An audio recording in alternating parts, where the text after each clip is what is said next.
Ilusad sa Simbahang Katoliko sa Subo ang laing hugna sa supak kung subuanong pakigbisob kontra korupsyon karong Miyerkules. Siluan Mayrondina sa report.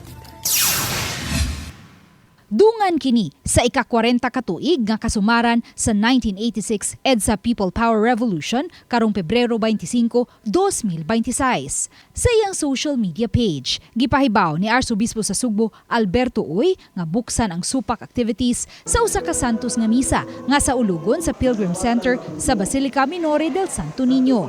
Human sa santos nga misa, isunodayon ang hamubong mga pakigpulong sa dili pa mumarcha paingon sa Plaza Independencia sa alas 3:45 sa hapon.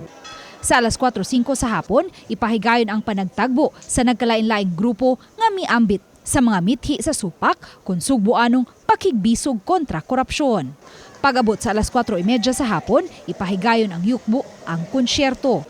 Giawhag ni Arsobispo sa Subo Alberto Uy ang mga mosalmot nga magsulob og puti ug kung wala may puti, magbutang og white wristband o armband. Niadtong Nobyembre 30, gilusad sa Archdiocese of Cebu ang labing unang supak Peach Mart gikan sa Pilgrim Center hangtod na sa Fuente Osmeña. Samtang nangandam ng daan ang Lapu-Lapu City Police sa posibilidad nga may mga lihok protesta usab nga ipahigayon sa dakbayan karong Pebrero 25 subay sa pagtimaan sa EDSA People Power Revolution.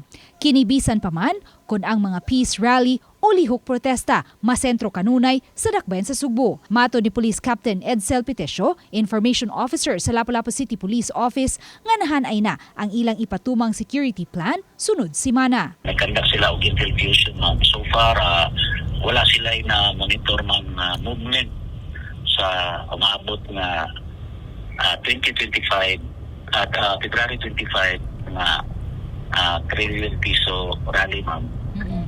But still monitoring ang ato ma'am City Intelligence Unit.